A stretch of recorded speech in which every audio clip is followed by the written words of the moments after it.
Tech Talk with Matthew Dickerson. Matthew Dickerson. Tech Talk. Tech Talk. Sit back and relax. It's time to talk technology. Greetings, 2025ers, and a big old Happy New Year to you all. I don't think 2 or 3 weeks in is too deep into the year for that sort of well-wishing. And just to allay any doubt, I'm going to double down and do it all again. Happy New Year to you and your family. Welcome back to a brand new run of our happy little podcast as we crack the seal on Tech Talk with Matthew Dickerson, 2025 style. And here, in full Technicolor with fully workable joints, is a freshly unboxed Matthew Dickerson. Welcome to the microphone, Matt. I do have a philosophical problem here.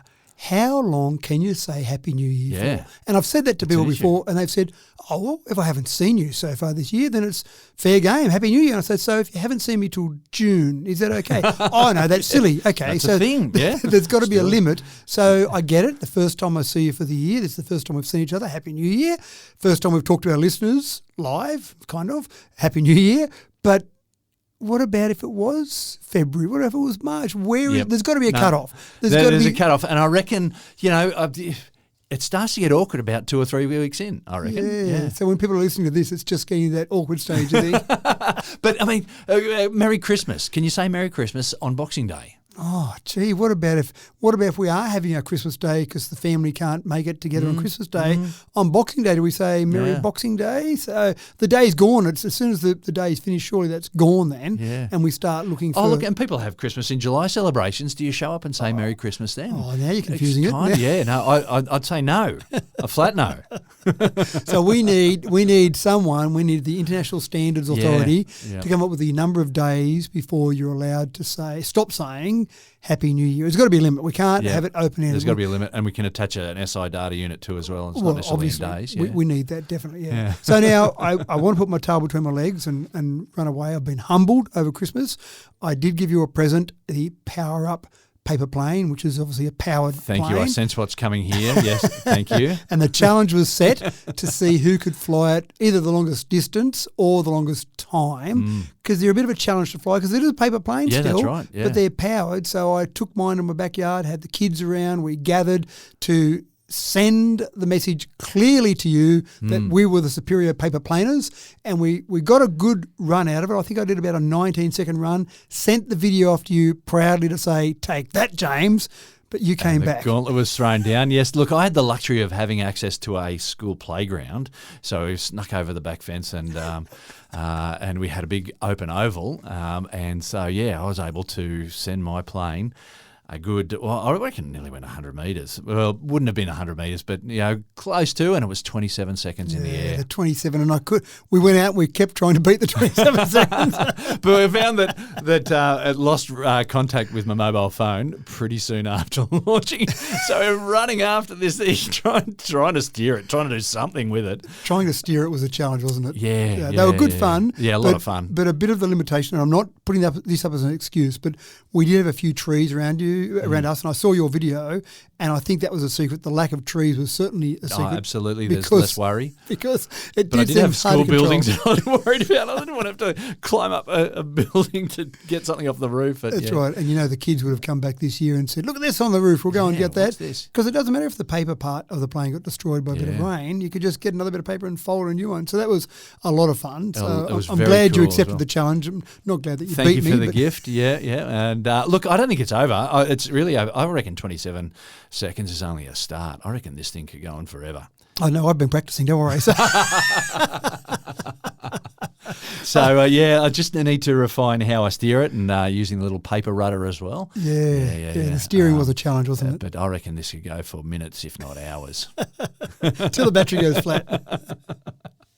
All right, well, folks, we're bursting into 2025 with a grab bag full of tech and science goodies.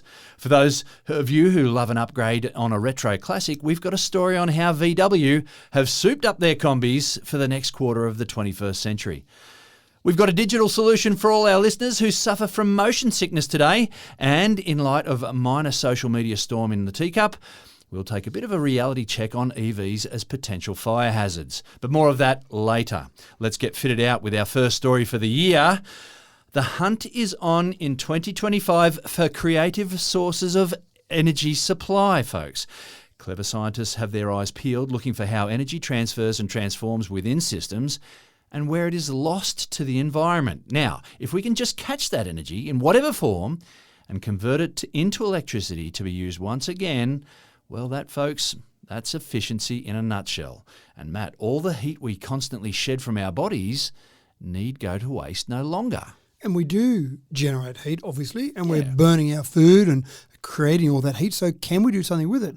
And so some clever researchers from the Queensland University of Technology have actually looked at some work that's been done by the University of Washington, and then they've kind of added to it, as happens now. And can you imagine what the scientists from 400 years ago might have been able to do if they could share information around the world almost instantly? And that's the ability scientists have got now. So they're converting body heat into electricity and basically looking at the temperature difference. So we know our bodies sit around 38 degrees Celsius, and the outside air, apart from summer in some parts of Australia, the outside air is not normally 38 degrees Celsius. But even if it is 38 degrees Celsius outside, it's unusual for that to be the temperature inside. You'd be very uncomfortable if it was. So having that temperature differential, the greater that temperature differential between our body and the surrounding air, the more electricity we can produce. Now, we're not going to power the grid with this. What we are going to be able to power, though, are some wearable electronics. So fitness bands, smartwatches, medical devices, and I think that's the area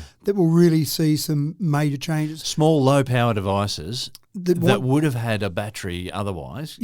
And they would still have a battery, I would think, logically, but a battery that in the past we might have had to remove to charge up or take that device and put it on something to charge up. And I'm thinking of people with diabetes, for example, that might have a device that might be an automatic insulin injector, but you still need to charge it up somehow. Having some way of being able to keep that charge. So there'd be a battery there, but it just isn't charged up from power from the power point. Maybe the shirt you're wearing just charges that battery down a little bit slower. You know, it enables a little bit extra longer life. Yeah, so I don't see this being used to help heat us if we're in a cold environment, because I can't imagine you'd get enough temperature, enough electricity out of this to actually heat. But you can't create energy. Right, is the thing. So it's a law of conservation of energy. We will lose energy to the environment, but we won't be able to get more energy, electricity out of our body heat. Yeah, and so we're not going to be able to heat ourselves up to the extent that you might go, we'll put on that jacket and it's self-heating, as maybe someone will come up with a marketing term for that, but it won't work. But for things that don't take much power, then I think this is fantastic. Now, when the University of Washington did some work with this, they actually had a little thermoelectric device that powered an LED light, and it was only being powered, no battery in it, only being powered by the heat differential. Small light, small amount of power, and again, they had a large thermoelectric device. So it was proven just to demonstrate, look, we've got a light turning on from no other power source but the heat your body's generating.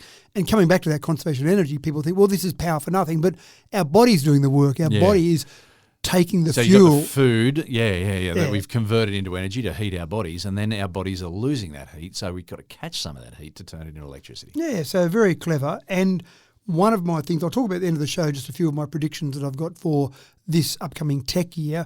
One of them is really around wearables, to see what we'll do with wearables. Wearables are going to become a much more important facet of our overall health situation.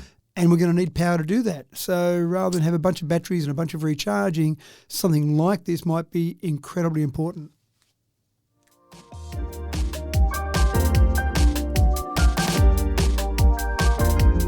Now, there's a lot being passed around social media platforms about EV battery fires. For many who are EV hesitant, or even resistant, shall I say, the simple act of charging an EV is a source of fear and alarm. So much so that more and more Strata owners are actually banning the charging of EV cars in their car parks.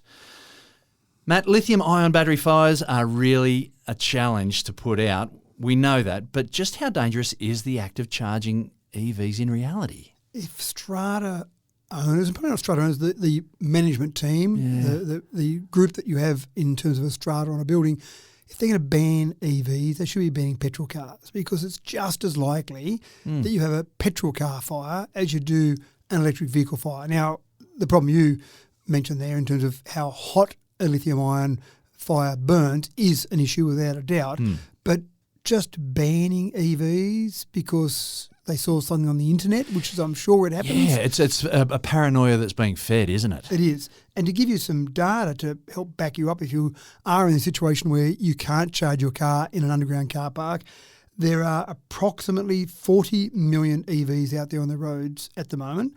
From 2010, and granted there weren't a lot of EVs around 2010, but from 2010 to the end of 2024, there were 580 confirmed EV battery fires, but of those, only 15% occurred while charging. For example, some occurred in an accident. Right. Just the same as when sometimes a petrol car has an accident, the petrol tank is ruptured and there might be something hot or a spark and that causes a fire. Sometimes that will happen with electric vehicle as well. So you're not going to suddenly solve all fires of vehicles because you've got a battery in there, but only 15% of those occurred while charging. Well, I wonder what the comparison would be if we looked at petrol station fires. Now, in Australia, you have to hold onto the nozzle as you're pouring the petrol into the car, and you can't let go of that. There used to be little catches and stuff, but I think in the States they still have those. Right. And consequently, when people get in and out of their car with the petrol still pumping, when they go to touch it again, any static electricity they might have generated can create a spark, and bang, you've got yourself a fire when the fumes ignite.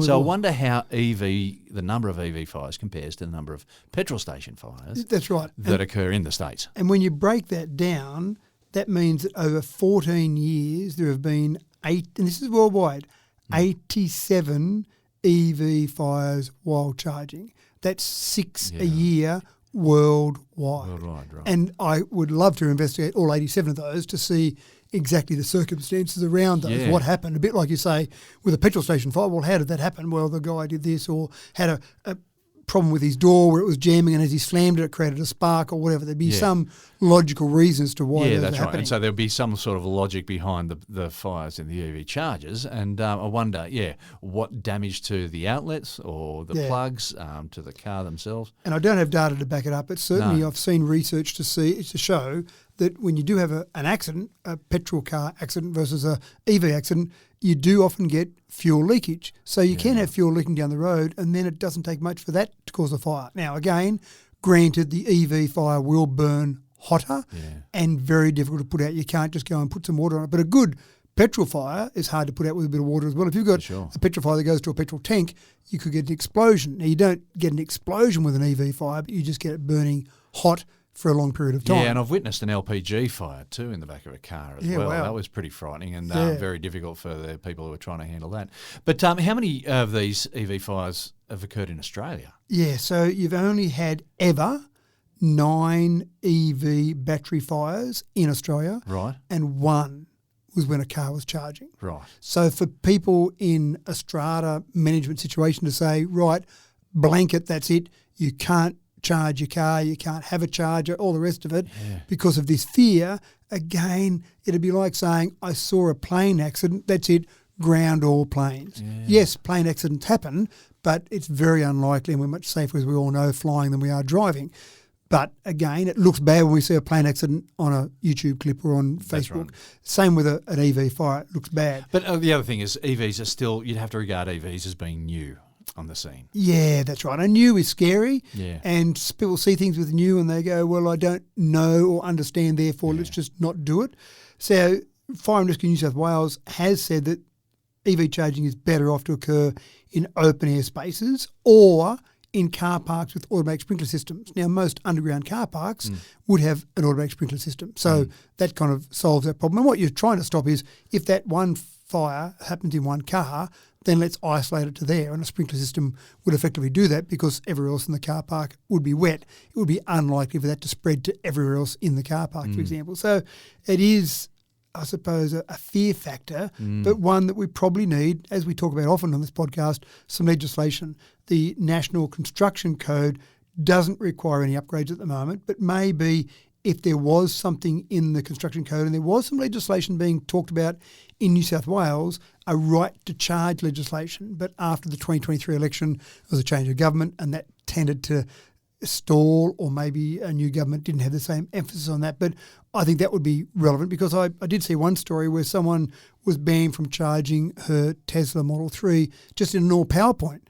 Now, I imagine that most people would be concerned about fast charging or supercharging, but in a car park with fast chargers. But a normal power point. Normal power points is almost a trickle charge, isn't it? Yeah, it is. 10 amps you're talking about from a normal power point, maybe a 15 amp power point they had. But this has been an issue, and I've talked to some people. I actually helped write a paper for one particular person who needed to get some message through to their Strata management.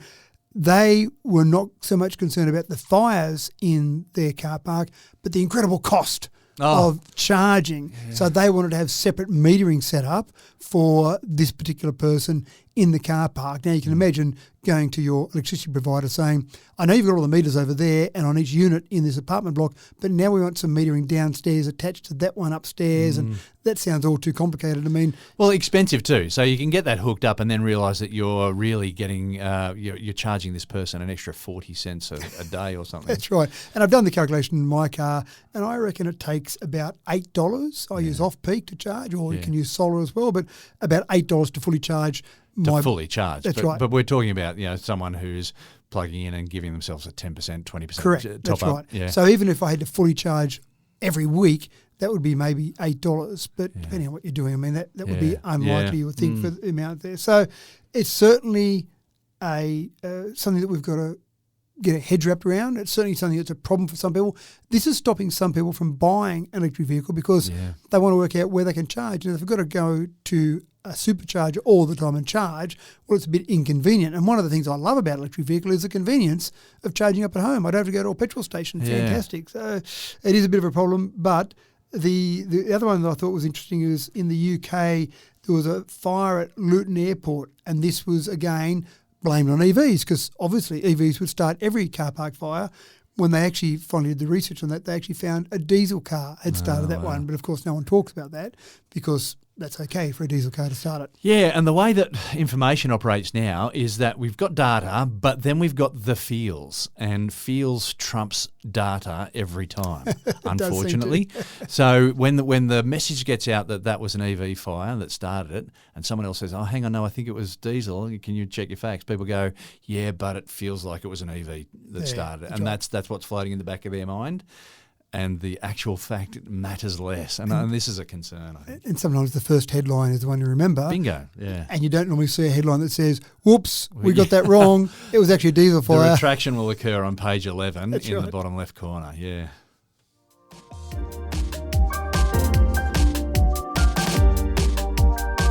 Now here's a story for the classic car lovers. Everything old is new again, and if you love a VW Kombi, then get ready for its 2025 EV makeover.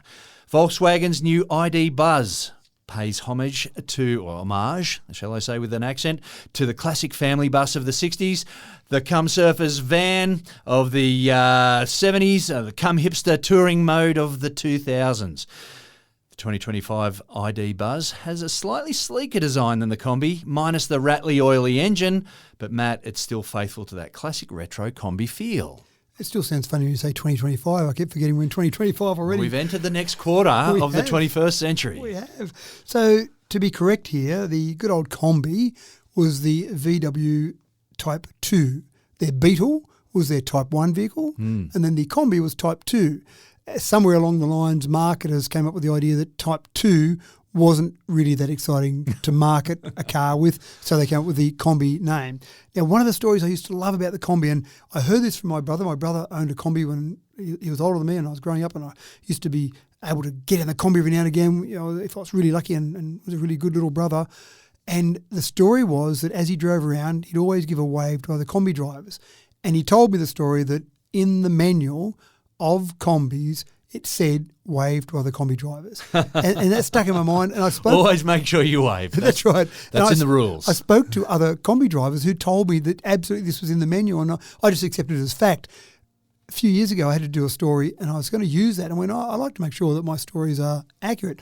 I went back and got about 10 different manuals, found them online, and found these manuals there and searched everywhere for about waving to other Kombi drivers. And it wasn't there. Not there. Just a wonderful urban myth. It was a wives' tale. I almost felt disappointed in myself for researching it because I love the idea that as you drove your Kombi, you go, there's another Kombi driver, give him a little wave. Yes, and if you didn't wave, then you were scowled, you were frowned upon. You weren't a real Kombi driver. And you hadn't read the manual, obviously. Yes. So the Kombis were fantastic. but they were slow.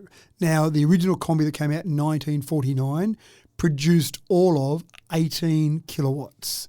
So it wasn't that powerful. Now, that was probably only just enough power to drive the Kombi van empty. But then, of course, you load it up with people, with stuff. And when I got a bit of weight about it, I went looking for Top speed of 65 kilometres an hour? Well, I went looking for some 0 to 100 kilometre times for the original Kombis. And they said most of the time they didn't make it to 100. No data. Unless it was a hill.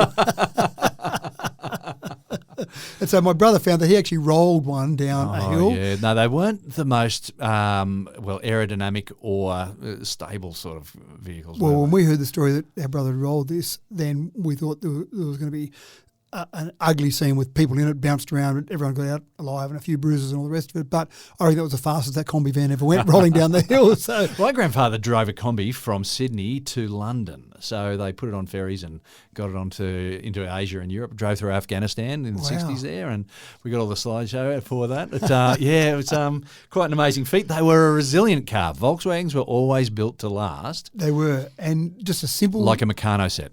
That's right, and they were simple, but obviously they got to the stage where the world had moved on, and by 2013 they said Kombi is no more. The last one rolled off the production line. Yeah, so we're not calling these Kombis anymore. No. So the hipsters are going to have a real, they're going to have a bottom out there. They're not going to like this at all. They can call them Kombis, that's okay. So I'm sure you get away with it. They don't quite look like a Kombi. They've got a nose on them though. And imagine having a head-on collision in the original Kombi. Your feet were about 3 millimetres of steel from what was outside you, so it would have been a bit ugly. So they had made them a bit better. They've got a VW feel about them, but they've got a bit of a nose on them, and you need that if you're an EV. You've got to get some sort of streamlining. You can't be pressing I thought that was more into for safety. I just thought you need some sort of crumple zone because the old ones, the crumple zone was your legs, whereas these ones have got a bit of a crumple zone. So they've got a bit of a different styling. They call it the ID.Buzz. They launched a concept car in 2017 and it went off. People went, yes, we want this. It's taken them now 8 years to go from concept to the actual final vehicle. Yeah, right. But a couple of different versions, a two-wheel drive version, a four-wheel drive version. Now remember, 18 kilowatts and maybe 0 to 100 time in 45 seconds, the original ones. This now, the rear-wheel drive has got 210 kilowatts and 0 to 107.6 seconds. The four-wheel drive or all-wheel drive version, dual motors, 250 kilowatts, 6 second, 0 to 100. Oh, wow. So it's not meant to be a performance vehicle, but you just can't help. It's almost a supercar. That's right. You just can't help do it, can you? I'd love to get my brother in one of these and go, how's this compared to your old Kombi ad? So they have tried to keep that retro styling, but you're right, it's got a bit of a nose on it now, so it's a bit different, but it's still that boxy style shape. Yeah, and that's something that the people love. Yeah, that's right. And that was the feedback they got from the concept car. It's got a 91 kilowatt hour lithium-ion battery, so good for a range of about 370 kilometres. So not the best range on the market, but again, I imagine that someone that's driving this is not trying to get from A to B really quickly. Yeah. They're taking their time, they're touring around, they're loading it up, might be surfboards, as you say, might be campers. Actually, one of the things that happened with the old Kombis was the number of accessories that came out, things you could hang off it on the roof rack, out to the side, a whole range of things. People made them into homes, but then you'd pack up and off you'd go. So I'm sure it became a real touring van. It did. I'm sure something similar would happen with this. I don't know whether the market is going to be old Kombi drivers who love their old Kombi or people that have got an SUV now and go, well, I want something a bit more flexibility than my SUV. I don't need that shape. I'd rather the Kombi shape. But well, they want to try something that Granddad or great-granddad was driving through Afghanistan. Yeah, maybe that. But I actually think it's great. I think taking the EV, the modern concept of an EV with all the advantages of that, and this has got to be safer, not just the crumple zone, but again, all the weight down the bottom with the batteries, because the old one was a bit easy to tip over because it was a fairly high centre of gravity, didn't go well on the wind, side winds were a bit dangerous for them, but now with all that weight down low, it's probably going to handle better. So taking all that we know in terms of modern technology and applying that to an old retro style, I think it's going to be popular. I don't know when they'll be available in Australia, but certainly they'll be going off across Europe, I can imagine. But get ready for it, folks.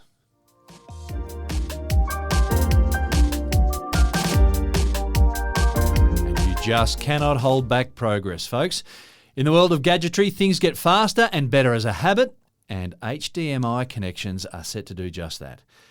But we all know about how frustrating it is when the plugs change, rendering the old stuff to our bottom drawers full of those unusable relics. People, if you're still playing with your music from an iPod with a 30-pin Apple plug, then you'll know exactly what I'm talking about.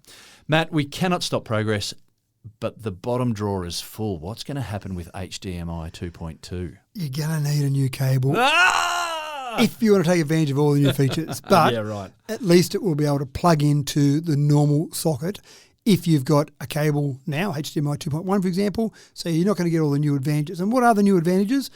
Well, there's competition. DisplayPort and HDMI are competing just like VHS and Betamax used to compete in video cassettes. Okay. And they're trying to outdo each other. They're trying to leapfrog each other. So HDMI 2.2 has come out now. HDMI 2.1, 48 gigabits per second. On the 6th of January, 2.2 was announced, and the speed is double that, 96 gigabits per second. So fantastic. What do we do with all that speed? What can it help us with? Well, you can do 4K. So you plug in your TV, for example, 4K, not that big a deal, but 4K at 480 hertz. Now that's better than TVs are offering at the moment, which is exactly what you want. You want it to be ahead of what's capable out there. You could do 8K at 240 hertz. You can even do 10K at 120 hertz. Now, when you compare that to DisplayPort 2.1, well, DisplayPort is at 80 gigabits per second. So now this has jumped over it. And DisplayPort will do up to 16K at 60 hertz. Now, so it's good data, but what does that mean? I mean, I can watch a movie on a television using the HDMI cable that I've already got. Correct.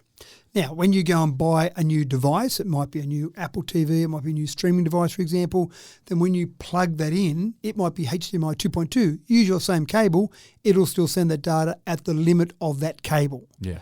But then if you buy a new cable, and again, this is assuming your TV's at the new standard, your streaming devices at the new standard, and then your cable at the new standard, then it will be able to send that information faster. Yeah. Now, what we're going to do with that is get our TVs with high resolutions, with better refresh rates, and then we want that data to come across faster. So it's all about that speed. Yeah. I imagine that you'll probably be looking at gamers and videographers more so than just catch up with a movie from last year. Yeah, right. And someone with a complete home cinema setup that's got a huge screen, that's got the absolute latest in everything there, certainly that's going to be important for them as well, so they get that utmost quality. But I think gamers, the refresh rate is really about you making sure that when you see someone about to shoot you, you can shoot them back before they shoot you, and the refresh rate helps you see that in terms of those refresh rates. But we start to get to the limits of the human body. We start to get the limits of our eyes. We've talked about it before. Yeah. When you start to go from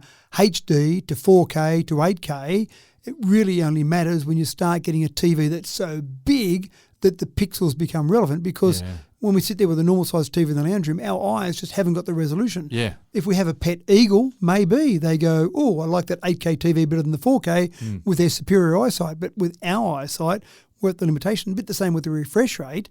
Our human capabilities are probably not up to the standard that can make a difference to some of these, but we'll keep pursuing them regardless because we want to keep selling new products. So I'm wondering, with new technology developing and becoming more readily accessible, we've got super high-speed cameras now that can take, well, I know there's some that can do 1 million frames per second, but let's say 100,000 frames per second now. That's a super high-speed camera. Yeah. So that's requiring a lot of data to feed across an HDMI cable potentially. Yeah. And this is an application for it. More and more people are getting their hands on this sort of technology, I assume, and so this is a way that they can manage that sort of stuff? It's just anything that needs more data, more speed, more information. So CGI is also picking up as well, so I wonder if that's got something to do with it perhaps, maybe? Yeah, look, it is always about pushing the boundaries, and then sometimes they'll say, hey, here's a cable that can do 96 gigs per second, and someone says, oh, thank goodness, I've got this other device over here that I've been trying to work out how I can make that, and the limitation has been that damn 48 gigs per second. Now I can go 96. Well, fantastic. So sometimes that does happen with technology, but I imagine things that are involving high-end, high-spec resolutions with video information is where you're talking about. So whether it be very high-speed cameras you talk about, whether it be CGI, whether it be, again, gaming, there's a big market in gaming, and so trying to produce better products for gaming is a big part of all of this. I mean, there is a minor problem in that a HDMI 2.1 cable is classified technically as an ultra high-speed HDMI cable. I just don't know what the name's going to be for double that. Is it a Double Ultra. I mean, we need to come up with a name and then put it out there. What's bigger than Ultra? That's right. Super Ultra. I mean, we need some sort of SI standard in naming here. Yeah. If it was small, we'd go Nano Ultra, but that wouldn't make a lot of sense. So we need to have some name so that we can just roll off the tongue and go. And Mega doesn't even sound big enough. Yeah, I don't know which is bigger, Mega or Ultra. I mean, well, they're two different scales, but Mega just doesn't sound big enough on that scale. It doesn't sound as big, does it? No. So that's a problem that hasn't been addressed. They made the announcement, but they didn't address that. They didn't say what they're going to call the HDMI 2.2 cables. So, that's the real dilemma. That's right. Forget about all the other stuff. That's the real dilemma.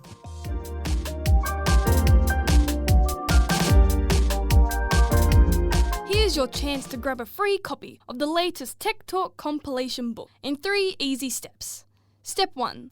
Listen to any Tech Talk episode, like this one right now. Step 2. Leave a review on your favourite podcast app. Step 3.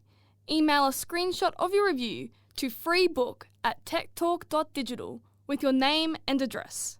The first 20 emails each week until the end of January 2025 will each receive a free book. Don't wait. You are listening to this podcast right now. Leave a review and send that screenshot to freebook@techtalk.digital. Tech Talk, your weekly gateway to the tech world. Now, how many of us have an uncle that can predict the weather with his dodgy knee? Well, of course you do. Uncles with dodgy weather predicting knees are a dime a dozen. Well, in an interesting flip on this theme, AI is going to be using knee x-rays now, trying to decode people's diet history. Now, Matt, my question is can AI pick up whether Uncle Bob likes beers and or burritos just from his knee x-ray, and is diet likely to affect the accuracy of his weather forecast?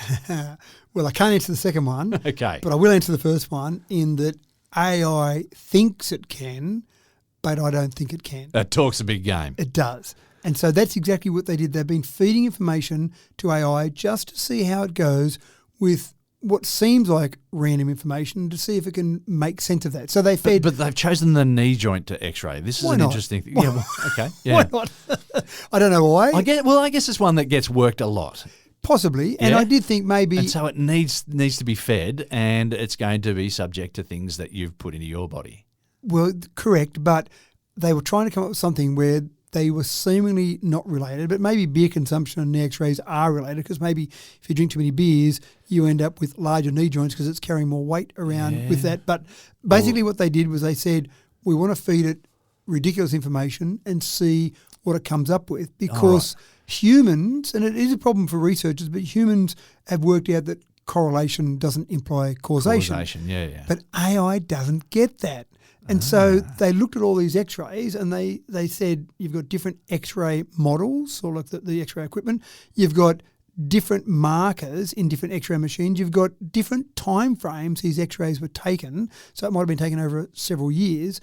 So you've got all these variables, but they were able, or AI was able to predict with a 0.73, so 73% accuracy to say the level of beer, high levels of beer consumption, if you like, from x-rays. Now, the researchers said there wasn't that link there, but this is both the fear of AI and the potential power of AI. Yeah, So on one side, you might go, well, that's ridiculous. Knee x-rays are never going to tell you how much beer someone drinks, so what a ridiculous concept. We all know that as humans. But maybe when you feed a lot of information to AI, it comes up with links that you then go, actually, there is a link there, and we never would have seen that because we just can't ingest that much information. So what we're saying is that AI has got the potential to pick up a whole lot of correlation. It's then up to the humans to decide causation. At the moment, yes. But we wouldn't even see the correlation if AI wasn't picking up on it. Correct, that's right. And to go back to the correlation and causation, the simplest example I've always used when people ask me about that is I think about ice cream sales increase in January in Australia, drownings increase in January in Australia, therefore ice cream sales cause drowning. Yeah. And that's the link there. Now, obviously, there's a similar thing about Nicolas Cage movies and murder rates in San Francisco or something like that, right. And so correlation there. And in that case, there is something causing ice cream sales to go up, and something that causes drownings to go up, Yeah. and that's called summer. Yeah. And January is the hottest month, and so people are out there eating more ice creams, and people are out there swimming more, which means more people drown. So there isn't a link between ice cream sales and drownings. But if you looked at the data, and that's what AI would possibly look at and go, hold on, I've noticed here. Ice creams are causing drownings. That's right. Or drownings are causing more ice creams to be eaten. Well, maybe it goes back to when your mum said, don't go and swim for an hour after eating, and you eat an ice cream, and then you go and swim and you drown. So apologies to anyone out there that's had anyone that's drowned. Of course, I'm making light of a subject, but essentially that correlation and causation is a real challenge for any researcher. But for AI, it doesn't have that logical step, if you like. It just goes, oh, that and that equals this. And so look at that. And this is where the researchers are really trying to work out what sort of trivial variables can actually give us some information that's relevant, and what stuff do we throw out, and then trying to work out, can we teach AI to put those links together? So look at your x-rays, look at beer consumption. Can you understand they're not related, but maybe you're finding some other information that might be of some relevance there. Look at enough x-rays of knees, and maybe you'll find something where you can predict someone that might have bone cancer down the track. Maybe there is a link there, maybe there isn't. But just feeding AI so much data, I think, is where the real secret here is. But we've got to be careful that we don't just start to get rubbish information coming back because we're not putting some sort of logic behind it. Once you find the data there, is there a logical link? Yeah, that's that's the causation, and that's the really tricky part, and demonstrating causation. Yeah, so interesting research is being done. The technical term for it is shortcut learning, and that's where AI makes prediction with things that just seem unrelated. So it shortcuts their learning by going, we'll link beer consumption, x-rays, done, and sometimes that's completely wrong, but sometimes it might be right. Yeah, I wonder what we'll pick up out of this.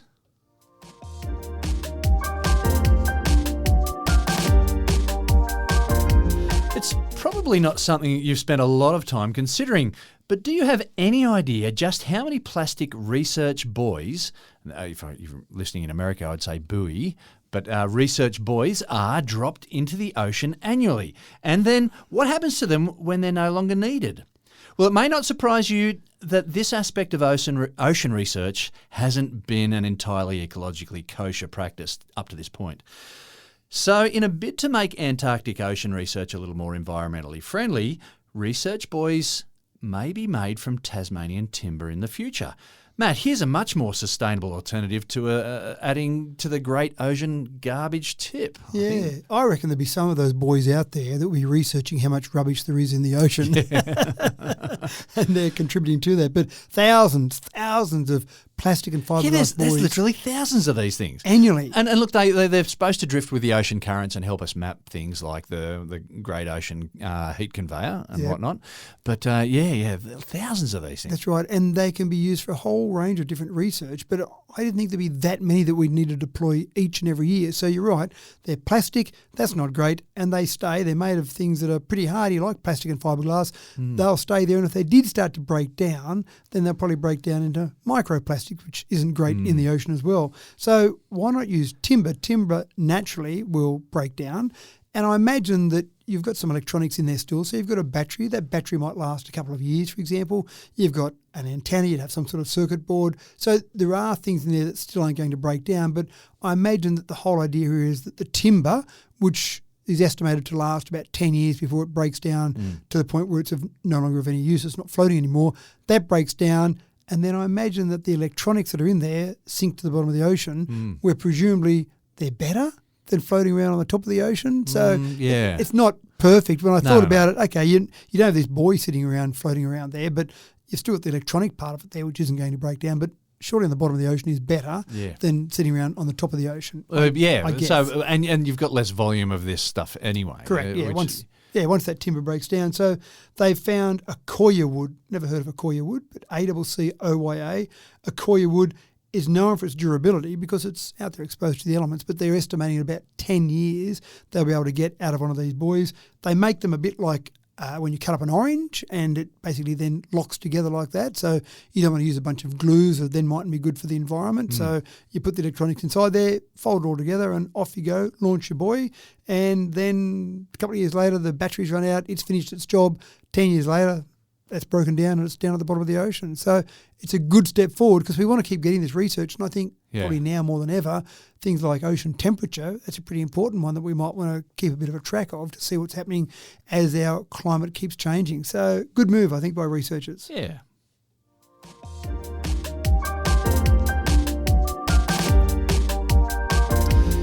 If you're one to succumb to motion sickness at all, we've got some technology for a timely remedy for you.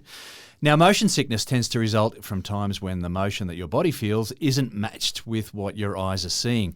Focusing on the horizon can alleviate seasickness because your peripheral vision then gives you a better sense of the rocking of the boat on the waves. Looking into the middle distance out the window as your car winds through a windy mountain pass should do the same thing. But Matt, some clever cookies think that they might have a solution on your iPhone. And this obviously applies to passengers only, not to the driver. But I don't find many drivers get car sick. No. I think it's part of that process And where... that's because you're constantly looking into the middle distance and whatnot. Yeah, so I imagine that's part of it. It's exactly as you said, that your body feels something different to what your eyes are seeing. And so, I mean, when I was a kid, if I'd sit down and try and read a comic book, I could do that for a little while and I'd start to feel a bit sick. So then I'd sit up and I'd look around as I drove for a while. And then feel better. Yeah, that's right. And some people are a lot more susceptible than others. Yeah. You've got to grant that. But with seasickness, you're on a boat and if everything around you is still, but your body's sensing this motion of rocking, then that is too confusing for your brain, and that's what sets you off. Yeah. So looking out on the horizon is one way that you can help yourself with that. It's not foolproof. Some people are still going to get sick, but it will solve some people's problems. Yeah, and so what Apple have done is they've come up with a concept where they've got vehicle motion cues, CUES. And the idea here is it puts some dots, and I've actually tried it, I've played around with it, and it puts some dots around the edge of your phone.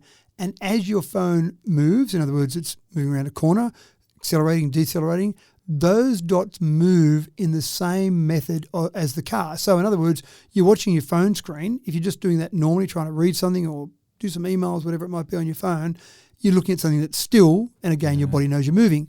But when you're looking at the phone and the dots are moving, so they're giving you a sense of motion.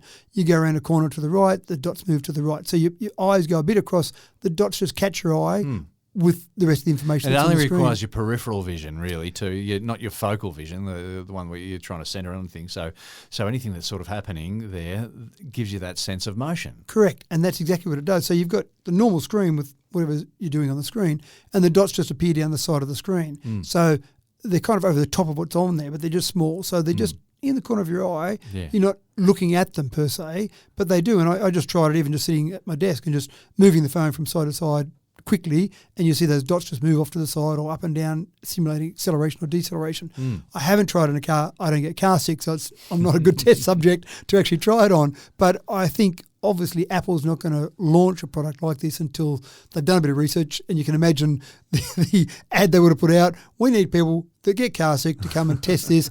Our bags are provided, vomit bags are provided for the trip. And you almost want to do that. Okay, we'll take you for a trip around this circuit and make sure you get sick, make sure you feel sick. Now we'll try with this to see if it feels any better. So it wouldn't have been a fun testing process to go through, I can imagine. But I'm sure they've done that testing to see if it actually works. At this stage, Android doesn't have a similar feature, but it's very unusual for the two big competitors, iOS and Android, to come out with a product or a feature that isn't then copied by the other one. So I imagine it won't be long before Android comes out with something very similar. But I'd be interested if people have used it, people that do get car sick or their kids get car sick, and they've actually used this, send through an email to ask@techtalk.digital and just tell us whether or not you found this particular one effective. It's only available in iOS 18, but for anyone that's got a reasonably modern iPhone, they can use iOS 18. But just something, it's good to see lots of problems are being solved, if you like, by technology. Yeah, they're a really interesting use of technology there and very innovative.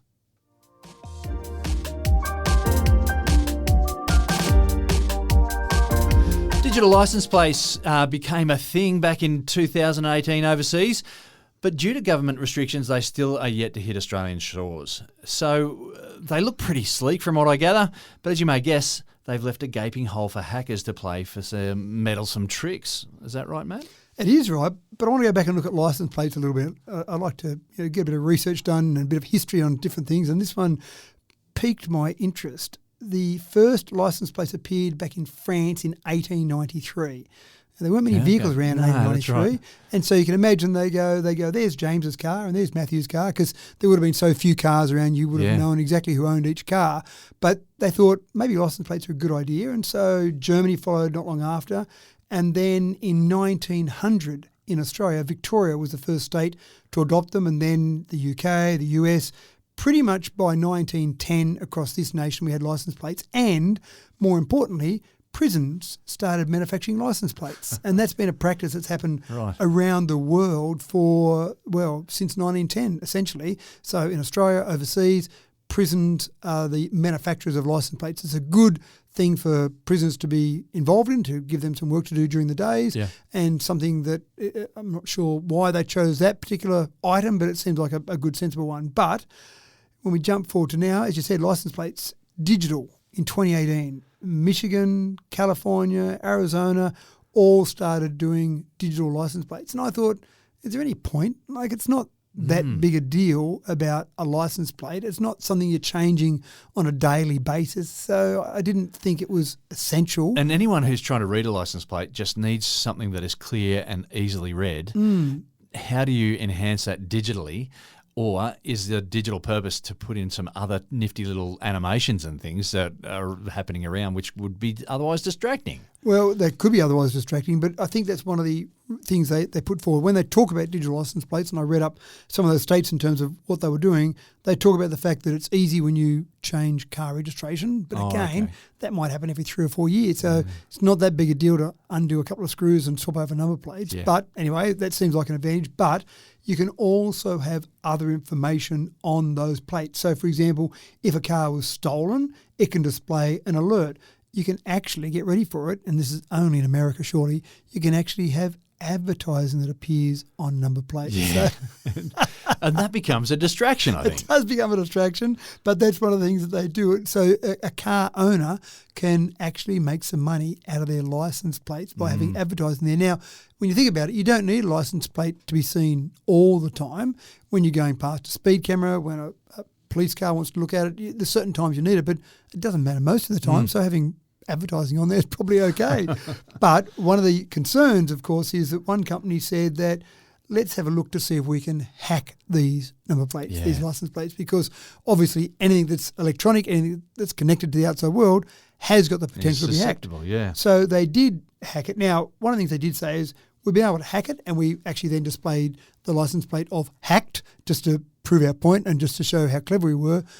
To do it, they did need to get physical access to it. So you kind of think, well, it's not as if they can take over every license plate across the US or across every state that's got it from some basement computer sitting down there in some foreign country. You've got to get physical access to it. But it's probably not a good thing that you can hack it regardless. And maybe this is step one. I think they're trying to say, aren't we a clever company that we managed to hack it? But also, this is a risk as you go forward. I haven't heard any. Have you heard any talk at all from our governments around Australia to say they've looked at this? Yeah, the first thing that I knew about digital number plates was this story. Yeah, so I don't know that we've even looked at it. I mean, it's been around for 6 years, 7 years now across the world, but I don't know we've looked at it and said this is something we really want to do. Certainly no one jumping up and down saying, why haven't we got digital number plates and when are we going to get them? And you want a compelling reason. To make a change like that, you want a compelling reason. The manufacturers would have to have something, or would have to go and screw something else in separate anyway. So that's a change, which would be a bit of a hassle to do. Yeah. So I don't know that it'll take off, but if they're going to have them hacked on a regular basis, it may not take off at all. So keep an eye out for that one. It's an interesting concept and a bit of technology that I'm scared to say this, but not convinced that we actually need.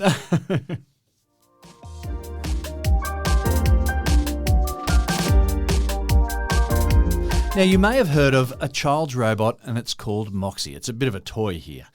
Released back in 2020 with a human-like face, it was marketed at children as a cute way to interact with technology, build cognitive skills, and learn social cues. But Moxies all around the world are set to go silent as the pin is pulled on its cloud-based resources. Matt, it looks like Moxie is about to become a nostalgic paperweight. But there are lessons to be learned here, surely. And there's been some very upsetting videos that have been posted by people where they've said to their kids, Moxie's not going to be with you anymore Moxie's because died. they formed a relationship. Because Moxie is a bit like a AI tool that you can chat to, you can ask questions, you can But it's tell got jokes. this human-like face. It's got the human-like So face, it gives and it something endearing. that's right. But it talks to you. It has a conversation Yeah. with you. It plays games with you. If you're bored, you can start to ask trivia questions of it. I mean, a whole range of things like you can do with any AI tool. And the concept was good. The concept was we've got this tool, this device, and it just uses the AI devices that are out there at the moment, but it needed its own server farm, its own cloud environment to work in, which Yeah. has been fine until some investors said, we think this isn't really going that well. We're going to pull our funding, therefore paying for those servers in the cloud server farm isn't going to keep happening.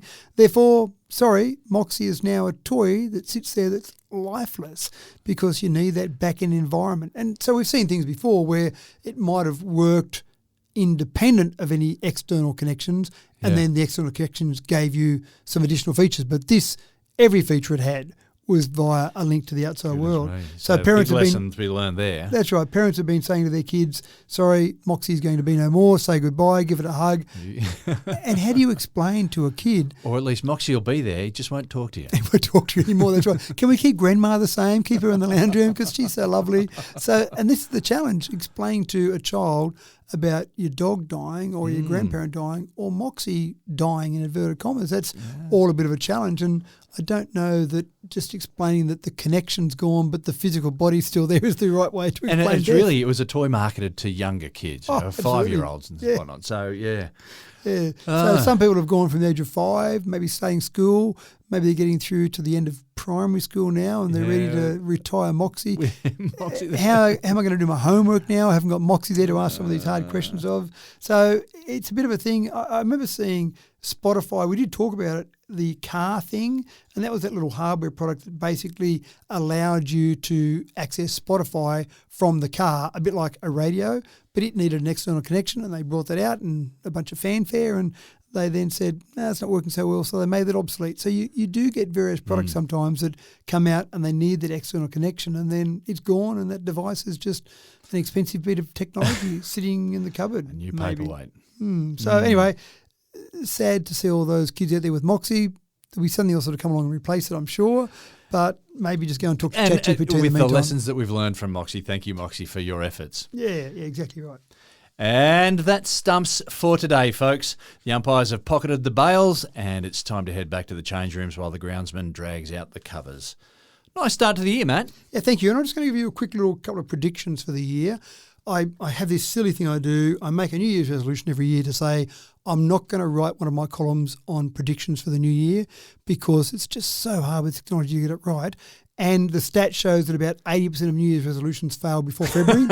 And so the next year rolls around, I go, I know what I'll do. I'll write a column about what's going to happen this year. And I go, I remember last year I resolved not to do this ever again. But here are I've got a top 5, if you like, about things that I think will happen over this year. And they're pretty broad in general. One of them is that I think AI will see some real regulation. We've seen a bit of regulation with AI, but I think AI is rushing ahead so quickly, we need to see regulation. And so I think we'll see that. I think governments across the world will start to say, you know what, we need to have something in place. So I can't tell you what it will look like, but I think that will see some real regulation. That's number one. Number two, renewable tech will start to look a bit different. Now, sure, we've got solar panels on the roof of our house and we've got big wind turbines out there in fields, but I think we'll start to see maybe vertical wind turbines on houses, maybe modular solar panels that are integrated into buildings. I just think we'll see other ways. What's going to happen with tidal or wave technology? I'd like to see what's going to happen on our coastlines there. So exactly that. I think renewable tech, as we know it today, by the end of this year, will start to look a bit different, and we'll see other ways it will generate power because it's not going away. People that think we're going to go back and start burning coal are dreaming. We're going to have different ways of producing power. It's not going to be the same way as it is now, and I think this year is where it will really start to happen. Number 3 is about wearables. Wearables will be more than just telling us what's happening about our body. I think they'll take an active role in health management. So real-time interventions, changing your exercise plan based on stress levels or what you've been doing, changing your exercise An electric plan. shock to get you into action, to get you out of the lounge chair. Maybe to keep that New Year's resolution going. Maybe you're on holidays and so it changes your exercise plan and gives you suggestions. I just think wearables will start to be our guardians more so than just monitoring things. maybe I'm dreaming on this one, but smart homes will start to be real.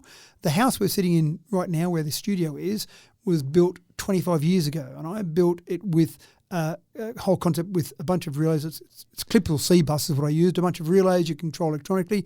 I didn't have a smartphone 25 years ago, but I could control them all via a computer, control them remotely, and then smartphones came along and that got integrated into it. I love the idea of a smart home. I can control everything in this home, the sprinklers, the lights, the heating, everything from a smartphone from anywhere in the world, and I just love the idea of that. And so number 4, which I'm not that confident in, but smart homes will start to become real. We've seen a lot of devices out there so far. Interoperability between the different companies hasn't been great. I just think we need to get some way to make – the concept is great, but we just don't seem to have really taken off. And I know when I put all these relays in for the C-bus system we've got in this house, I thought, wow, everyone will be doing this. Every home will be built like this. But it just hasn't happened yet. And it's certainly easier to build from the ground up than it is to retrospectively do it. But I think that will start to happen. And the last thing is flying cars. We've kind of been close, and there's kind of a few ones out there. I do apologise to Seth Century. He wrote his song about Dear Science. He wants his hoverboard. I don't think we're going to get the hoverboard by the end of the year. But flying cars definitely are going to be taking off, excuse the pun. They're going to be taking off this year. And we've seen a few around. We've seen some trials. We've seen some places where we've had limited ability for flying. And when I say flying car, I'm probably talking about more the flying taxi concept. But I just think we're going to get to the stage by the end of this year that'll be something that will be much more available and more in a large city, getting you from the airport into the city, that type of thing. But I just think we'll start to see some of these flying around our skies. And so no mission to Mars or return to the moon on your list? I did look at some things around space. But some of those things are happening already, I suppose, and I want to keep it things that people would interact with on a maybe not daily basis, but things that we would interact with, all those things there, I think we're going to interact with at some point in time. I'm looking forward to the flying cars. Yeah, absolutely. You've been listening to Tech Talk with Matthew Dickerson. Thanks for looking us up again in 2025 for the latest and greatest in the world of science and technology. I'm your host, James Eddy. Don't forget to check in once again next week for our next episode. Now, I'm no soothsayer, but I have a feeling that the next 12 months are going to see some big steps forward, as Matthew's just pointed out, as we hurtle headlong into the future.